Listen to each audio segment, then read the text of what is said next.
Ja, wir rennen hier durch und sind selber voll geflasht von dem, was alles hier steht.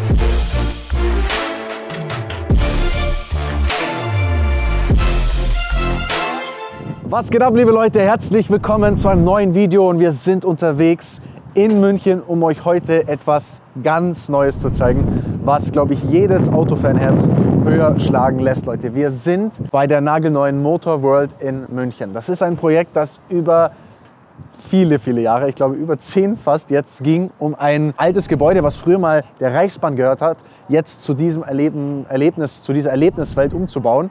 Und wir dürfen heute mal gemeinsam reinschauen und euch zeigen, was da drin so abgeht, Leute. Ich sage euch eins, es lohnt sich und ich freue mich, dass wir es euch zeigen dürfen. So, herzlich willkommen, Leute. Was ist das für ein Setting? Was ist das für ein Eingang? Man kommt hier rein und man riecht und spürt direkt, dass hier das Thema Auto geliebt und gelebt wird. Es ist ein unfassbares Gebäude. Unfassbar. Man kommt rein, kann gleich mal schön hier eine kleine Boutique, bisschen was shoppen, sich einen schönen Cappuccino gönnen. Natürlich, jetzt gerade Corona, ist alles noch nicht so belebt. Es ist noch nicht alles fertig, aber ich glaube, ihr kriegt heute schon mal einen perfekten Eindruck, was da so abgeht, Leute. Da hinten seht ihr vielleicht auch, da ist ein Abt-Logo, das zeigen wir euch gleich noch, aber ich würde sagen, wir gehen mal die Runde hier entlang und starten einfach mal mit dem, was hier links als allererstes mal auf uns zukommt. Ne? Die Motor World ist quasi Verkaufshalle für einige und auch Showroom und auch Erlebniswelt und auch Ausstellungsfläche. Also hier kann man quasi alles machen und alles erleben. Und McLaren hat ihren Showroom in München aufgegeben und sind jetzt komplett hier in die Motor World eingezogen. Das ist ein wahnsinnig großer, schöner Showroom mit einigen Fahrzeugen, die wir euch jetzt mal zeigen.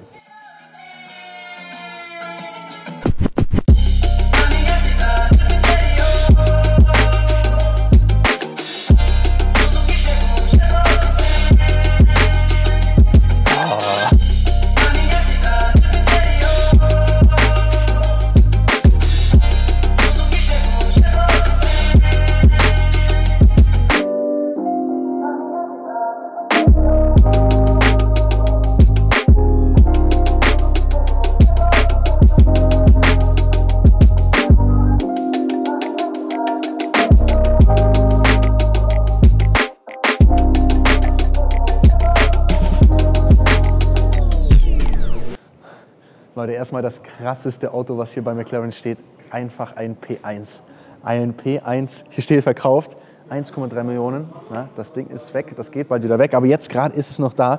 Und es ist, ich meine, ich habe bisher 2 gesehen, einmal beim Gare Collector, der Orangene. Das Rot kommt aber auch ganz krass. Ja, also heftiges, nach wie vor so ein heftiges Auto, so wunderschön.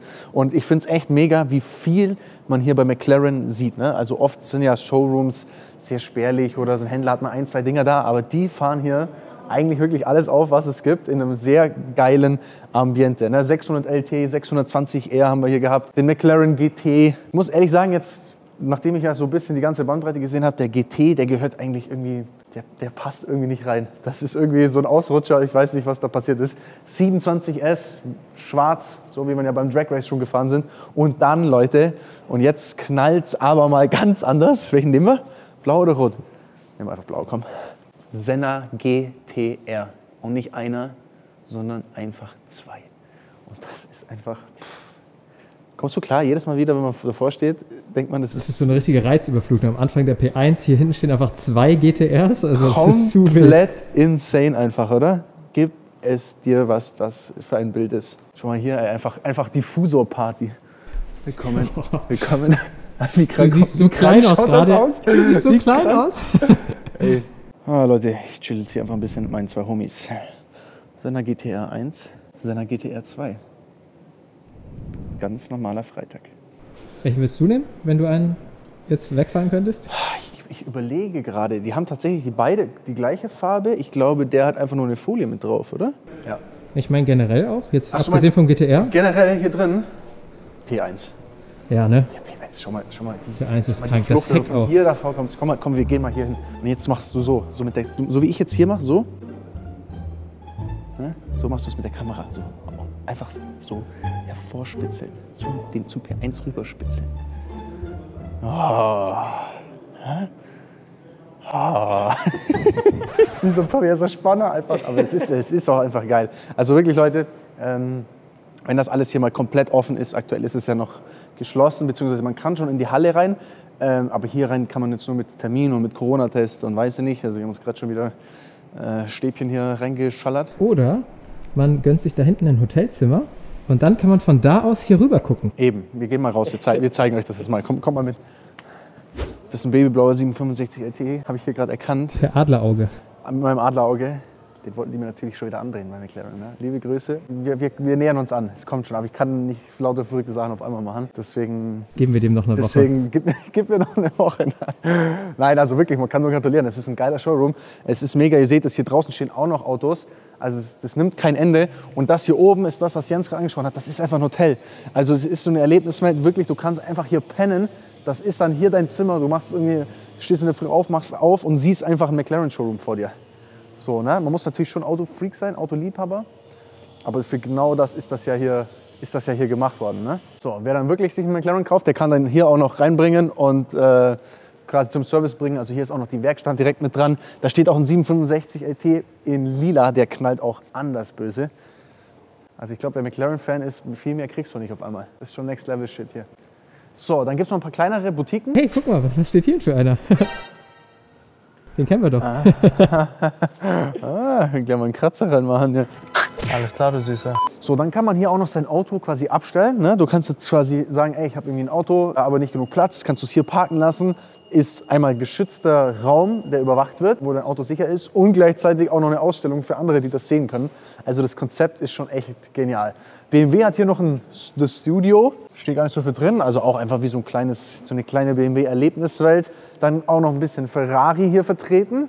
Ne? Also hier stehen auch noch mal 4 Ferraris auf etwas engerem Raum, aber ist scheinbar noch nicht ganz geöffnet hier an der Stelle. Dann gehen wir jetzt darüber, oder? Da sieht man mal, wie groß das hier auch ist, ne? So Das in der ist Relation. riesig. Es ist Diese riesig. Halle ist geisteskrank groß. Das sind aber geile Prints hier auch, ne? Formel 1, alte Formel 1 Prints. Ein paar Vintage-Dinger, ein paar Neuzeit-Dinger. Ja, die Halle ist riesig, ne? Also früher wurden hier einfach Züge repariert und gewartet und so weiter. Riesige Dinger, ne? Da gibt es auch so einen fetten Kran da vorne noch, der so einen Zug einfach hochheben kann. Das ist schon verrückt. Hier auch noch mal ein kleines Café. Hier gibt es noch mal ein bisschen Oldtimer, Mercedes, alte Mercedes. So, ganz kurz, haben wir eigentlich schon den Monster Truck erwähnt hier? Nee, oder?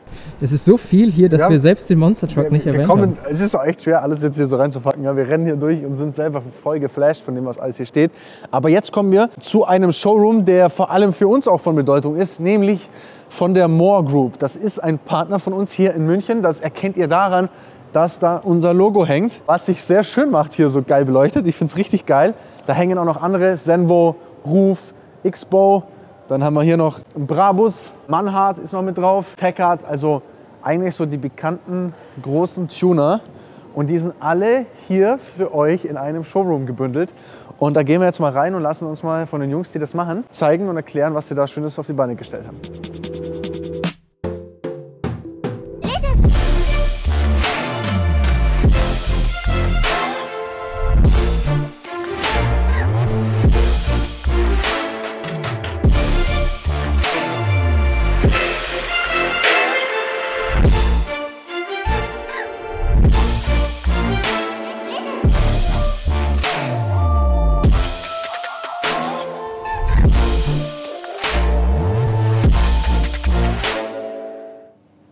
So Leute, jetzt sind wir hier drin im Showroom mit dem Lorenz von der More Group. Servus. Hi. Der uns jetzt mal ein bisschen zeigen wird, was hier so abgeht. Also erstmal, wir waren ja schon mal vor, wie lange ist das her? 2 Monate, 3 Monate? 3 Monate, glaube ich, ungefähr. Ja. Waren wir hier, da war hier noch nichts. Ne? Wir zeigen es euch mal kurz. Das, was ihr jetzt hier seht, das ist jetzt noch eine Baustelle.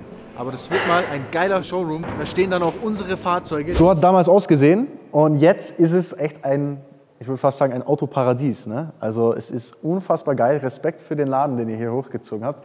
Das schaut traumhaft aus und ich glaube, wäre ganz cool, wenn du mal ein bisschen uns erzählst, was ihr hier so macht. Also man kann es ja erahnen, denke ich mal. Genau. Aber ja. erzähl doch mal den Leuten, was hier so passiert. Danke für deine netten Worte. Ja, wir sind eigentlich jetzt so gut wie fertig mit dem ganzen Showroom. Und wir haben einfach die exklusivsten Marken, sage ich mal, unter einem Dach. Das heißt, einmal die wichtigsten, sage ich jetzt mal. Genau, einmal die Abfahrzeuge. Einmal kurz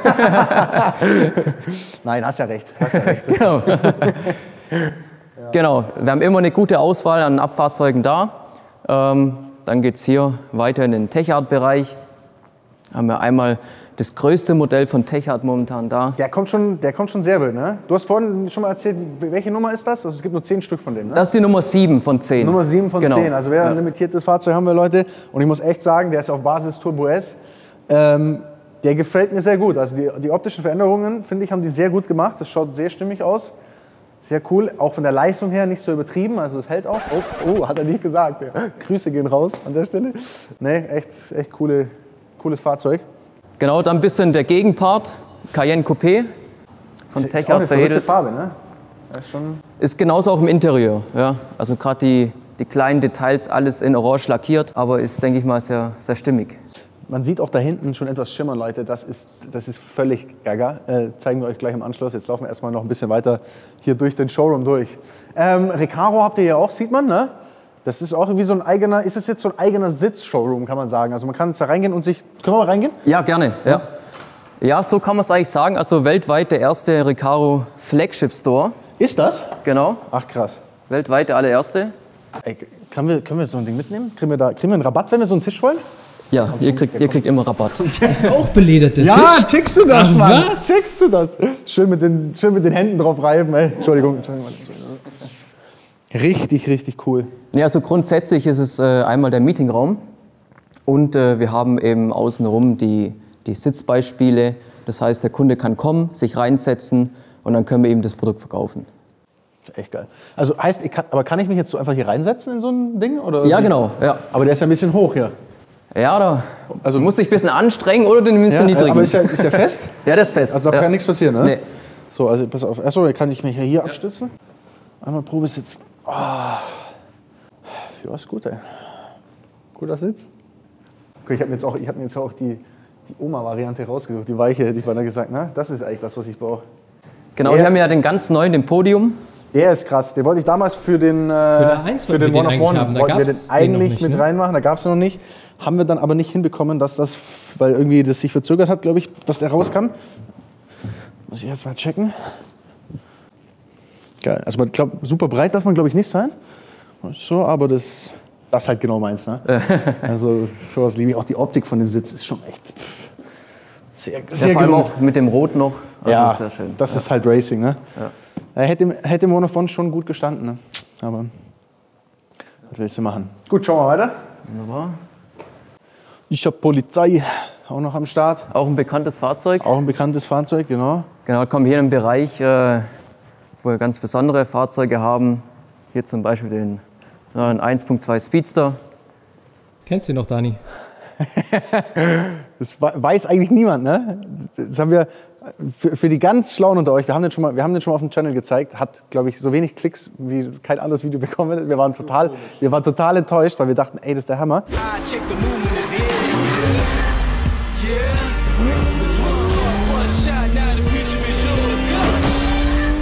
Und was auch gar niemand wusste, wir haben den damals gekauft. Das war nicht irgendwie ausgeliehen, das war unser Fahrzeug. Ist aber schon wieder weg. Aber der ist geil. Mit dem Heritage-Paket. Ich fand es damals nicht gut. Jetzt denke ich mir, es ist sehr geil. Wirklich sehr geil. Mega. Und das ist Pendant dazu, von damals, ne? Richtig, genau. Also sozusagen der allererste Speedster und dann eben der aktuelle. Ja, hat sich kaum was verändert. Wie wird der gehandelt? Steht der im Preis drauf? Oh ja, 395. Geht aber eigentlich, ne? Ist der neue nicht so viel günstiger eigentlich, ne? Ja, richtig, ja. Aber ihr habt noch was Teures hier, das habe ich schon gesehen. Warte mal, hier wird es teuer. Hier wird es richtig teuer. Also so Oldtimer macht ihr dann quasi auch, oder? Oder wie läuft das jetzt? Genau, also hauptsächlich eigentlich so die modernen Fahrzeuge und auch die veredelten Fahrzeuge. Aber zusätzlich natürlich auch Oldtimer, ja. Also das gehört einfach dazu. Füll mal kurz das Preisschild hier, für jeden, der nicht weiß, was so ein 300 SL kostet. Das ist auch ein ganz besonderes Auto. Das Auto wurde technisch komplett restauriert, aber im Interieur ist er original. Die Lackierung, die war dann nicht mehr ganz so perfekt. Das heißt, man hat ihn komplett lackiert und hat dann versucht, oder es ist auch gelungen, eine gewisse Patina noch reinzukriegen. Dass eben jetzt die Optik zum Interieur passt. Dass es nicht so komplett neu und geleckt ausschaut. Genau. Das dachte ich mir nicht, weil es schaut nicht so, also man sieht das. Er hat ja auch, ist es bewusst, dass er so ein bisschen, vorne habe ich gesehen, so richtig, genau. so kleine Macken, oder? Das hier zum Beispiel, die wurden mit Absicht reingemacht. Ja? Dass man eben mehr oder weniger so ein patiniertes Fahrzeug hat, aber Technik, nagelneu. Das ist echt sehr, sehr schön. Dann habt ihr auch noch was aus Bottrop, was wir auch kennen hier, von unseren Freunden von Brabus. Genau, wir sind ja auch Brabus-Partner. Das ist der Brabus Flagship Store München. Okay. Das heißt, wir haben hier die Auswahl. Logischerweise muss immer ein G dabei sein. Ganz wichtig. Schön. Der G800 G800, ja. Whitestar. Ja, gibt es auch ein Video dazu, Leute, auf dem Channel. Falls ihr es noch nicht kennt, dann könnt ihr euch das gerne reinziehen.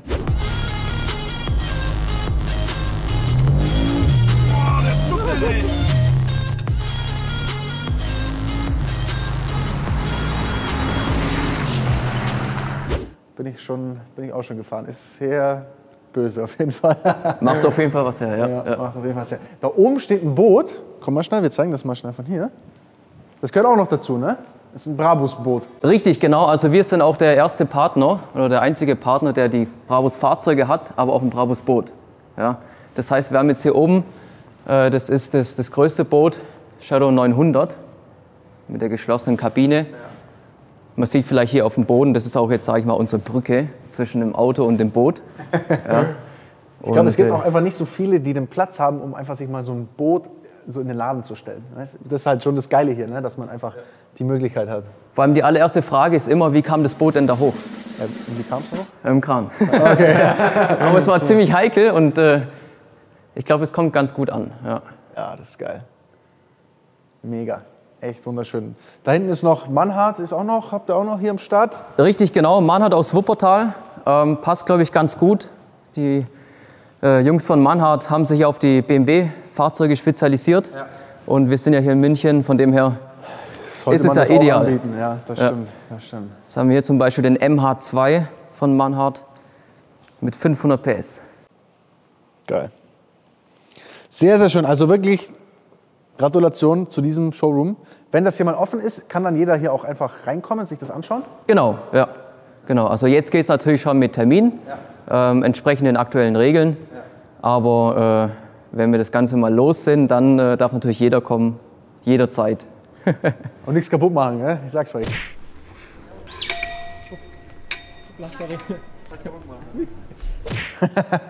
Jetzt lasst uns mal noch dahinter gehen, weil da ist ja auch noch was Verrücktes. So, Ladies and Gentlemen, jetzt möchte ich mal bitte, dass ihr alle euren Geldbeutel rausholt. Ja, einmal schön den Geldbeutel rausholen, alles bereitlegen, was da ist. Und das brauchen wir jetzt.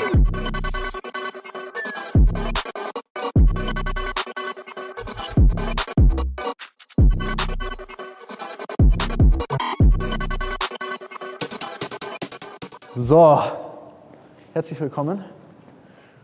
Was zur Hölle ist das? Bitte erklär es uns. Ja, ist wirklich was Einzigartiges. Wir haben hier als Basis den Rolls-Royce Silver Cloud 2, aber mit Swarovski-Steinen überzogen. Weißt du, wie viele das sind? Das sind über 1 Million. Über 1 Million? Ja. Und dann von Hand? Von Hand wirklich aufgesetzt und das hat 4 Jahre lang, oder 4 Jahre hat das gedauert. Nein, ja. Nicht dein Ernst. Boah, das Ganze wurde auch nicht einfach so gemacht, sondern das Fahrzeug steht zum Verkauf und der Erlös kommt auch einer Stiftung zugute. Das heißt, wenn man das Fahrzeug kauft, hat man einmal ein schönes Fahrzeug, man hat aber auch was Gutes getan. Ja. An wen kommt dann was Gutes? Oder welche Stiftung ist das? Das ist die Stiftung Help Emotion und das ist dann für die Obdachlosen, gerade hier in der Region. Okay, ja. Schön. Und was ist der letzte Preis? Also der Preis, der liegt bei 900.000. Ja, ich denke mal, der Arbeitsaufwand war enorm. Man kann gleichzeitig was Gutes tun. Ich denke, das ist in Ordnung. Ganz ehrlich, macht das einfach mal. Also einfach mal Geldbeutel rausholen, Leute. Schön. Es ist schon verrückt, aber ich finde, wenn es halt dann für guten Zweck ist, ist es ja auch irgendwie cool. So, ne? Ja, genau. Also ja. Muss man echt sagen. Und dieser Raum ist auch an sich ja auch noch geil, weil ihr habt jetzt hier einen Drehteller, heißt man kann Autos raufstellen, man kann hier eine Lichtshow machen. Also ist ja auch noch eine Experience hier, ne? Also das ist ja nicht nur irgendwie, also nicht nur einfach nur ein kleiner Raum, sondern es ist echt cool, Leute. Also wenn ihr hier seid, ohne Scheiß, ihr müsst euch das hier alles reinziehen. Es ist der absolute Hammer. Mega. Es ist noch nicht alles ganz fertig, aber das wird noch. Deswegen würde ich sagen, vielen Dank auf jeden Fall. Danke auch. Für die Führung. Viel Erfolg mit eurem Showroom. Vielen Dank. Bin auf jeden Fall beeindruckt. Das ist mega. Und ja, wir machen dann jetzt eher Ende, Leute. Das war die erste Tour in der Motorworld München. Wir haben nicht alles abgedeckt, weil einfach auch noch ein bisschen Baustelle ist, aber das könnt ihr euch dann gerne reinziehen, wenn das hier öffentlich zugänglich ist. Es lohnt sich, es ist wirklich ein Ort für Autoliebhaber, mega geil und ich find's echt toll. Deswegen haut rein, bis zum nächsten Mal. Ciao. Nothing can stop me. I'm all the way